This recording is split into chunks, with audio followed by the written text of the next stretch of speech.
Hi, I'm Kevin Hatley and welcome to Kevin Hatley Photography in my office. This is a channel that I've set up to share my experiences of wildlife and nature with others. So let's go.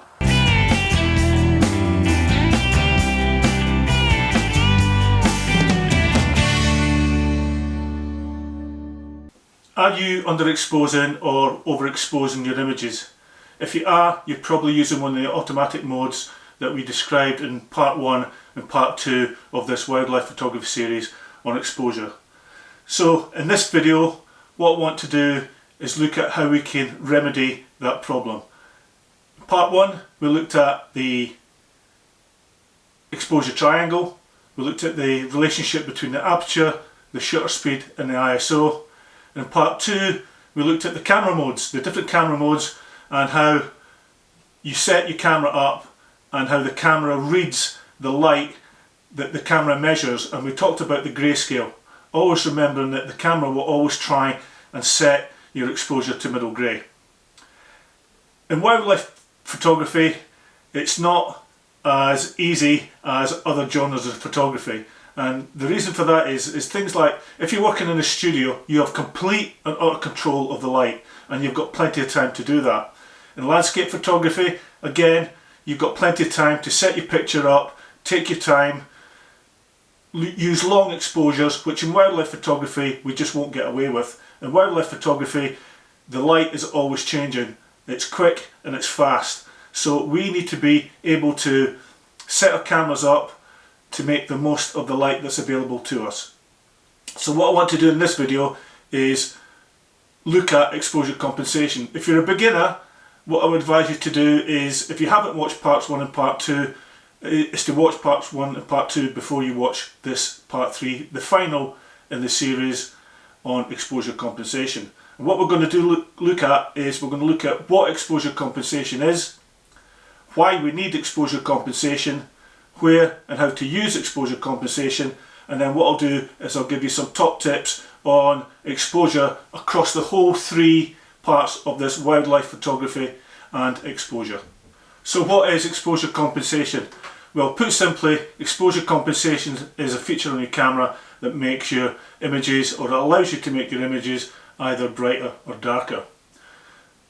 Why do we need exposure compensation? As we discussed in part 2 mainly, depending on the camera mode that you use, the camera will have certain control over your exposure. So for instance, in aperture priority mode, you set the aperture, the camera selects the shutter speed. The ISO only varies if you set it to automatic. So you don't have any control over your shutter speed. Well, you do have a certain amount of control, but the camera will make the final decision. And remember, it's always trying to put it to middle grey. In shutter priority mode, you set the shutter speed, the camera sets the aperture, and again the ISO will vary if you set it to automatic. Then we have manual and auto ISO, which is my preferred camera mode. You set the aperture and the shutter speed, and you then set the ISO to automatic. All those 3 camera modes are automatic modes, and the camera, remember, we always go back to this, trying to set it to middle grey, and that's why you will sometimes find that your images are either overexposing or underexposing, and that's when exposure compensation comes in.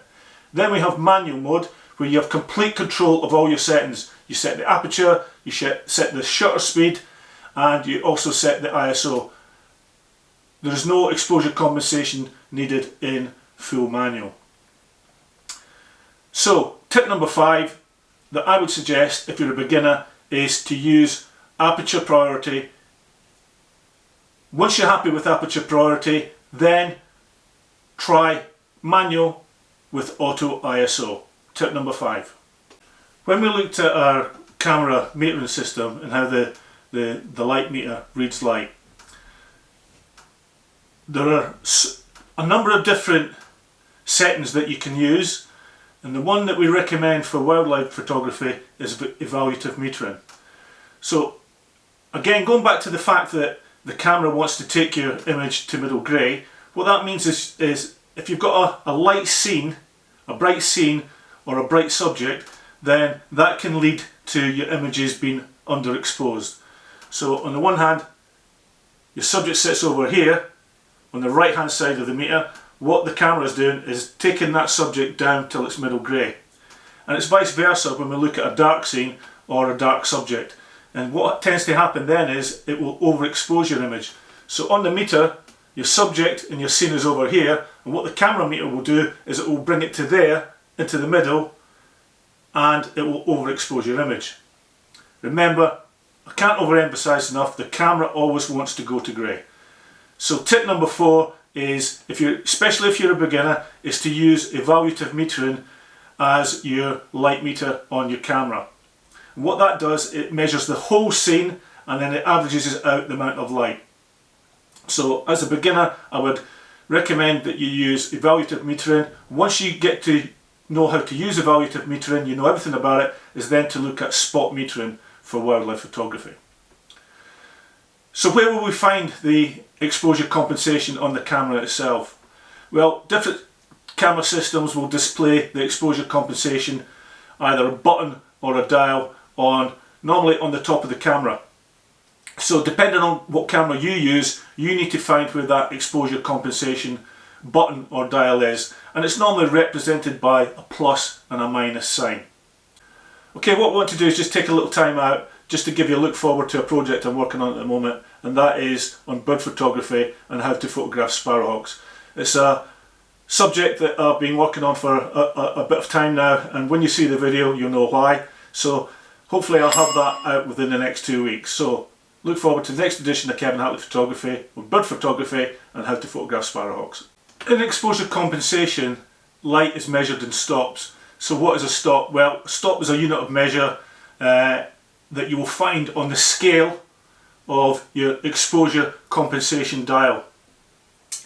A full stop in the positive direction, which goes to the right, will double the amount of light that you are putting into your image.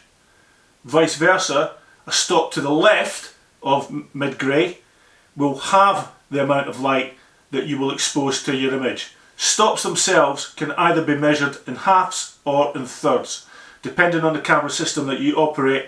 Again, you need to understand the exposure scale that is set up on your exposure compensation dial or button. So tip number 3 is to use your histogram. Get to know what a histogram is, get to know how to read it, and that will give you an indication of how much exposure compensation you're either going to need to add or to subtract. So if you have an overexposed image, what you're going to have to do is you're going to have to take your exposure compensation back. Vice versa, if you have an underexposed image, you're going to need to take your exposure compensation forward. Typically in wildlife photography you're going to be faced with 2 scenarios when it comes to light. You're going to have a background that's either going to be full of green and foliage out in the countryside, or you're going to be, especially if you photograph birds, your background is going to be against the sky. So 2 different scenarios here. So how do we use exposure compensation to get the correct exposure for our images? Where you have a dark background, so out in the countryside, against trees, bushes, etc., take a test shot and look at your histogram. Grass is a great example. Take a picture of the grass, have a look at the histogram, and what you should find is that your histogram sits straight in the middle, because natural grass is representative of middle grey. If it's overcast, the likelihood is the peak will be slightly left to centre. So if your histogram isn't where you want it to be or think it should be, then you need to adjust it until you're happy.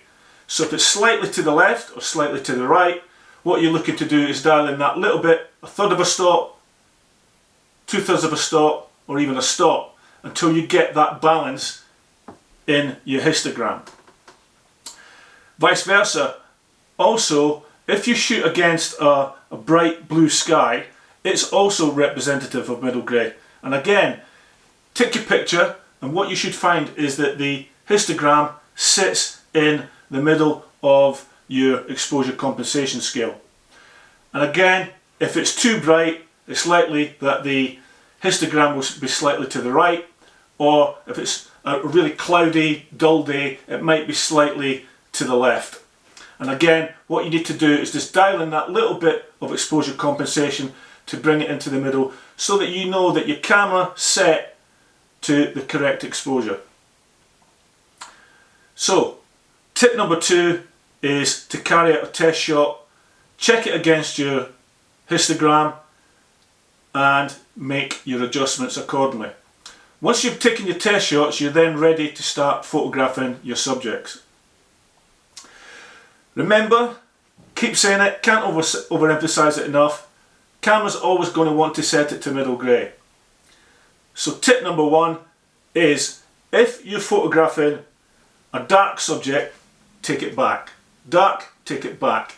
If you're taking a bright subject, take it right. Bright, take it right. And that's the simple way to remember it. So tip number 1, if it's dark, take it back. If it's bright, take it right. And your exposure should be correct, and you should get the images that you're after. Okay, thanks for watching this edition of Kevin Hatley Photography, and the final part, part 3 on wildlife photography on exposure and exposure compensation. I hope that you've enjoyed the 3-part series, and for me personally, if one person out there has learnt something, then I'm a happy photographer. So, until the next time, stay safe, take care, and I hope to see you soon. Bye for now.